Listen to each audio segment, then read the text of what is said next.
Welcome back to the deep dive.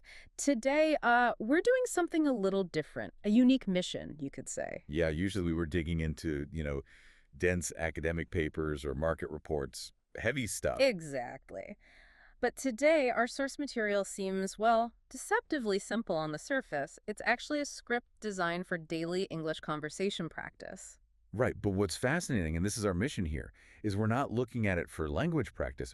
We're treating it almost like an architectural diagram. An architectural diagram, how so? We're not analyzing grammar. We're dissecting the actual structure of communication.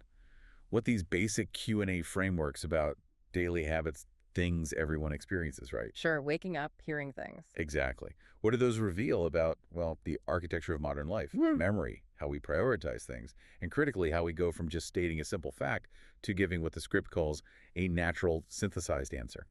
Okay, so it's about the structure behind the conversation. And for you, our listener, the learner, we know you need information quickly, but you also need it thoroughly. That's the core of a deep dive, isn't it? Depth over just speed. Right. So we're hunting for those aha moments hidden in how these very basic conversational bits are structured.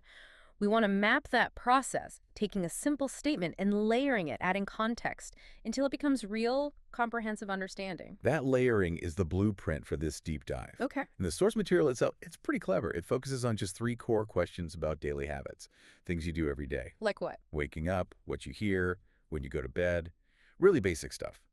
But the method is key. It guides the user through three levels. Three levels. Yeah. First, a short factual answer, then a longer answer that adds some context, and finally, a more detailed description, the natural answer. Okay. And that sequence, adding details step by step, it's not just about learning English phrases. It's like a cognitive roadmap for how we make simple data meaningful, how we synthesize. Got it. So let's start unpacking that. Section 1, the beginning of the day. Yeah. Okay, so the first structural anchor point, waking up. The source asks a very direct question. What is the first thing you do after you wake up? Yeah, it's universal, isn't it? That exact moment, the transition from sleep to, well, whatever comes next. It really captures that a critical, maybe even unconscious first move. It immediately sets the tone, the priorities for the day, and the source offers a very consistent short answer. Overwhelmingly, it's, I check my phone. Right. Straight away, that tells you something. It really does. It's not just a habit anymore, is it? It's almost like a baseline indicator of modern dependency. The phone isn't just for calls. It's the gatekeeper, the default first action, the first hit of information. A digital priority right out of the gate. Exactly. And then look at the next layer the script provides. That simple, I check my phone, gets expanded in the longer answer. What does that say? It says, the first thing I do is check my phone. I turn off my alarm and look at my messages. Okay. That detail is really crucial, gives the reason. Precisely. It clarifies the mechanism.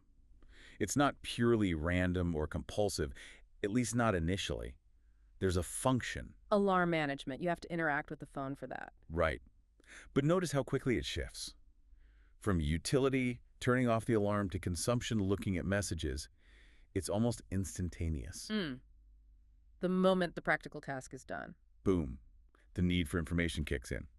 Or maybe the anxiety about missing information. So you're immediately putting a cognitive load on yourself. Yeah. Right at the start of the day. You are. You're shifting from rest straight into external data, external demands, potential obligations. That's a really interesting first insight from the structure.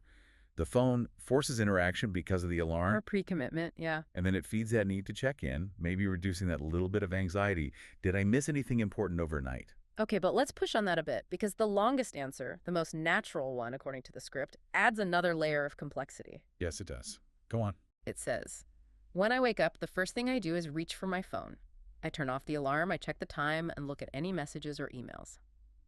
Okay, still seems pretty standard. But wait for the qualifier. That's where the gold is. Right. It adds, I don't always reply, but I like to see what's new. See? That distinction is huge. Checking, but not replying. What does that tell us? Is it about intention or just delaying the inevitable? That's the critical question, isn't it? If the short answer implies compulsion, this detailed answer suggests, Well, maybe control. control. How so? The person is getting situational awareness first. They're assessing the state of their digital world, seeing what landed overnight, before they commit mental energy to actually responding or engaging. Ah, so it's not just mindless scrolling, it's a conscious assessment. It could be interpreted that way. It potentially transforms what looks like a dependency into a more strategic act, like, I need the info, but I'll decide when I act on it. It's a form of boundary setting, maybe? I'll consume, but I won't necessarily output yet. Exactly. Managing the input before maybe the brain is fully booted up for the output demands. That makes sense. For the learner, our listener, it's like scanning the headlines of a report versus actually sitting down to write the summary. One's low effort intake, the other's high effort production. Precisely. And the script cleverly contrasts this digital habit. It offers alternatives. Right, things focused more internally. Yes. Things like, I brush my teeth right away, or I open the window and stretch, or, and this one's interesting, I stay in bed for 5 minutes and think about my day. Okay, so what does that contrast immediate digital versus immediate physical or mental prep tell us about prioritizing morning energy? I think it highlights a fundamental tension. The digital answers lean towards an external locus of control, right? My day starts when the outside world, via my phone, demands it, Okay. whereas the physical or reflective answers suggest an internal locus. My day starts when I decide after I've checked in with myself physically or mentally. The script structure itself forces you to see that choice in your own life. It does. And adding that detail, the why of checking, the alarm, and the how of reacting, not replying immediately, it shifts the narrative from automatic reflex to something more conscious, maybe even system-driven. So the key takeaway from this first bit, it's about the intention revealed by the detail. I think so. The fact itself, I check my phone, is static. The intention behind it, revealed in the layers, is what makes it dynamic and gives it meaning. Depth comes from revealing that intentionality. Okay, so we've looked at that internal calibration or maybe the lack of it first thing in the morning, but the script then does something quite clever, I think. It pulls us right out of our own heads. Yeah, it shifts the focus outwards immediately. With the second question, what do you hear right now? Which is basically a quick check on what? Sensory awareness, environmental grounding. Exactly. It's a test of presence, really. After dealing with that very internal, structured task of waking, this just asks, what's happening around you right now? And the simple answers are just raw data points, aren't they? Totally. I hear birds, people talking downstairs, traffic from the street. Just the facts. But then again, we see that layering effect. The move from the simple fact to the longer answer immediately adds richness. It's not just, I hear birds. No, the example given is, I hear birds outside. It's peaceful and quiet. Right. So now you're not just reporting the sound, you're describing its texture, its quality. Peaceful, quiet. And that's the crucial cognitive step here, adding qualifiers. The difference between hearing a sound and hearing a soft, peaceful sound is, well, it's everything. It moves from just raw data input to something synthesized, an observation. Yes, you're training yourself, or the script is training you, to connect the data point, the sound event, with its perceived quality, the mood or feeling it evokes. That's where communication stops being just data exchange and starts becoming a shared sensory experience. I noticed the script actually prompts for more description too, like, are the sounds loud or soft? Do you like them? Yes. That deliberate push towards interpretation, towards adding your own filter, that seems fundamental for synthesis, doesn't it? It's the bedrock of making information relevant. If I just say, traffic noise is at 40 decibels, okay, that's data, neutral. Right. But if I say, I hear loud grating traffic, and honestly, it's really distracting me, now I've communicated the impact, the personal relevance of that sound.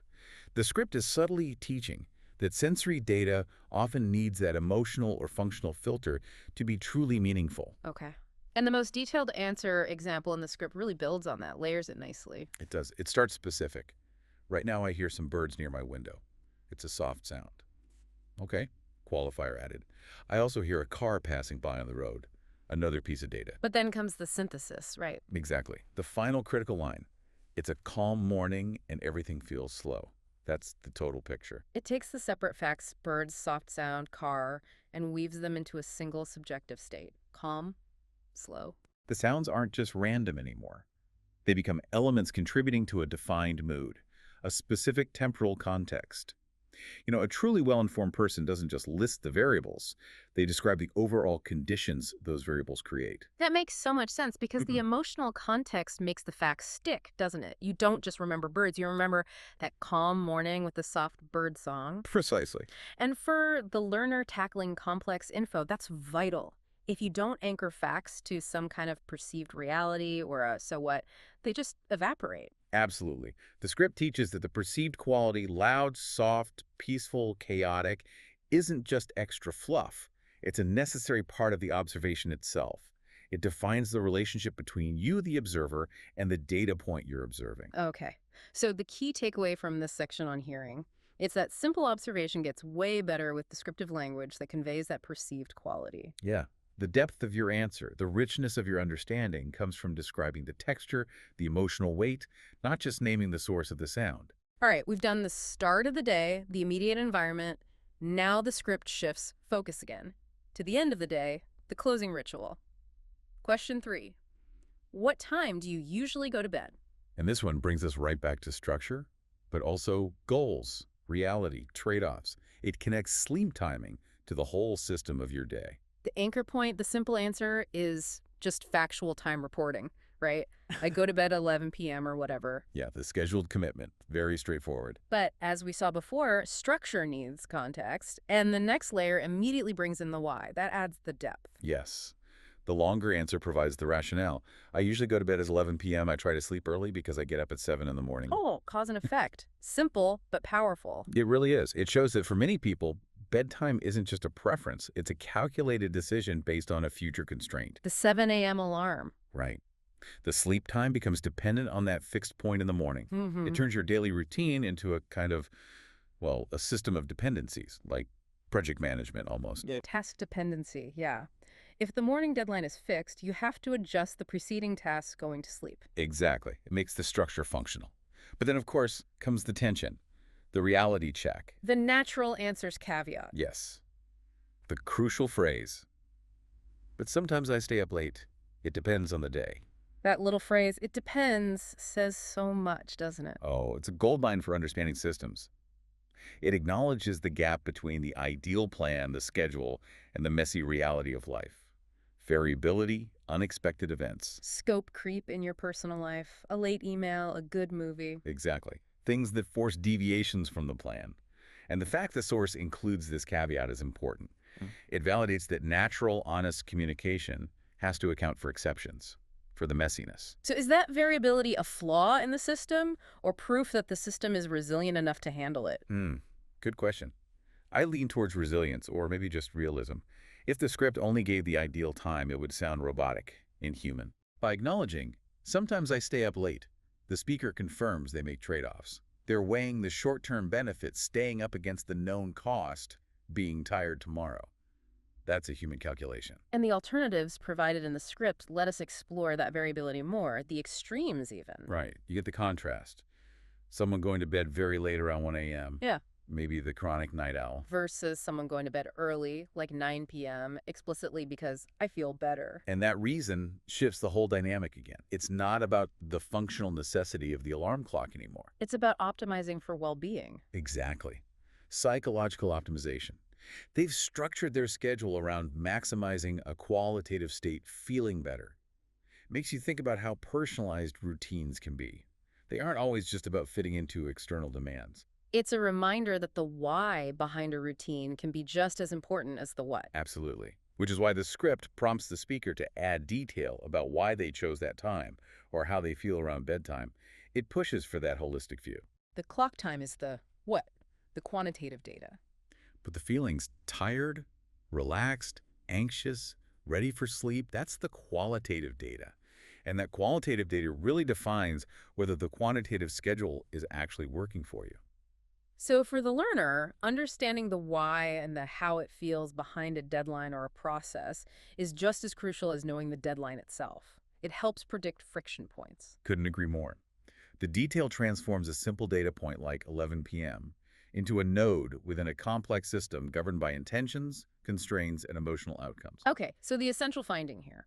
Routine isn't just the time on the clock.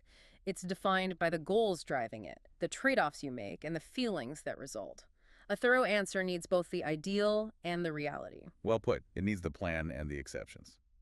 All right, so we've pulled apart the three core questions: waking, hearing, sleeping. Now let's zoom out, look at the bigger picture, the method itself, this three-layered approach the source uses. Yeah, the simple answer, longer answer, more detailed structure. How does practicing conversation like this actually teach us something deeper, something about synthesizing information effectively? Well, this is really the capstone of our deep dive, I think, Mm. because the methodology itself, that layering, Mm. it's a direct parallel to how sophisticated research synthesis works. Seriously. Why so? Explain that. So, okay, level one, the short, simple answer. That's like your core finding, your executive summary headline, the absolute basic takeaway. Okay, makes sense. I check my phone. The core fact. Right. Then level two, the longer answer. This adds the immediate context, maybe the how or the why. It clarifies the first state. I check my phone because I turn off my alarm and look at messages. The operational context. Exactly, that's adding context. But level three, the detailed natural answer. Yeah. That's where the real synthesis happens. Mhm. This is where you add nuance, exceptions, implications.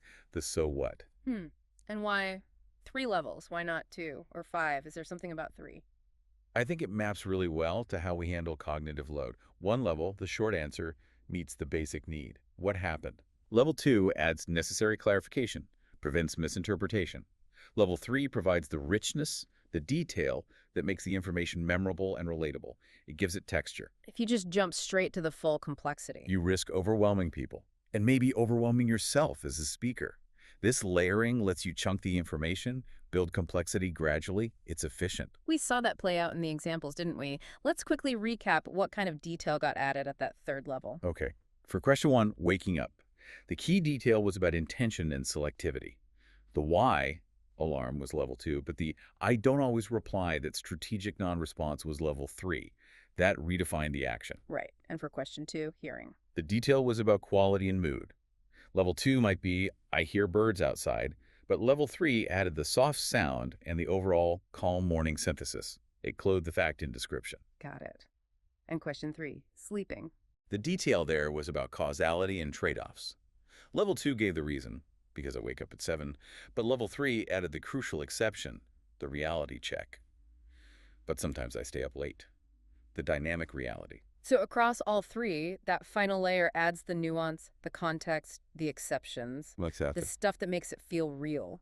Exactly. And the source explicitly says the goal is building longer and more natural answers. That Oh. naturalness is key. And naturalness here doesn't just mean sounding fluent. No, I think it means sounding thorough. Speaking naturally in this context means including the relevant context, the where, the why, the how it feels alongside the basic what. So a truly knowledgeable person, whether they're talking about their morning or a complex report, Understands that the most accurate picture includes those nuances, those exceptions, maybe even the emotional factors. That's what makes the information complete. that really lands the message for the learner. It's about incremental thoroughness. The source material itself ends by talking about practicing from your own life, thinking in English. And that idea that fluency or deep understanding begins one question, one answer, one day at a time. It's not about instant perfection. Not at all. Fluency, whether in language or in understanding a complex topic, is partly about recognizing when a simple fact needs more context to be truly understood. This practice script isn't just teaching words, it's teaching the architecture of synthesized thought. So for the learner, the blueprint is don't stop at the headline fact. Keep asking why, how, what else. Keep layering. Until the simple data point becomes a meaningful piece of a bigger system. That journey from bullet point to narrative, from simple fact to nuanced reality, that's really the heart of becoming well-informed, isn't it? Absolutely. You don't need to have the perfect answer instantly. You just need to keep adding those critical layers of context. Okay, so let's wrap up this deep dive.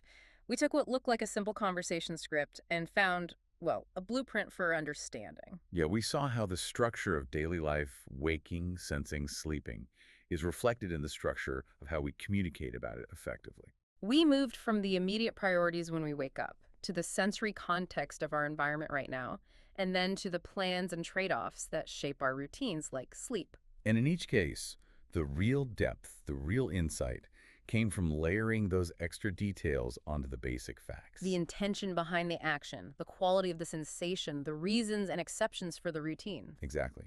And our main finding really is that the most valuable knowledge, the stuff that really sticks and gives you genuine understanding, often lives in those seemingly small additions. The exceptions, the emotions, the why. That's the synthesis, Yeah. moving beyond just reporting data to actually possessing knowledge, connecting the dots. So for you, the learner, here's a final thought to take away, a provocative one maybe. Go on. If these three incredibly simple, everyday questions, waking, hearing, sleeping, reveal so much depth and complexity when you apply this method, this layering from short answer to detailed explanation, what could you uncover if you use that exact same structured layering approach on the next technical topic, the next complex report, the next challenging idea you encounter? That's a great challenge. Don't just settle for the core finding, the headline data point. Right. Systematically ask, what's the immediate context? What's the underlying why? What are the exceptions, the trade-offs? What's the qualitative feel of this data? Layer it on. That really is the path to becoming truly deeply well-informed. Not just knowing facts, but understanding systems. Thank you for joining us on this deep dive. Keep analyzing, keep synthesizing. And keep building those detailed natural answers. Until next time.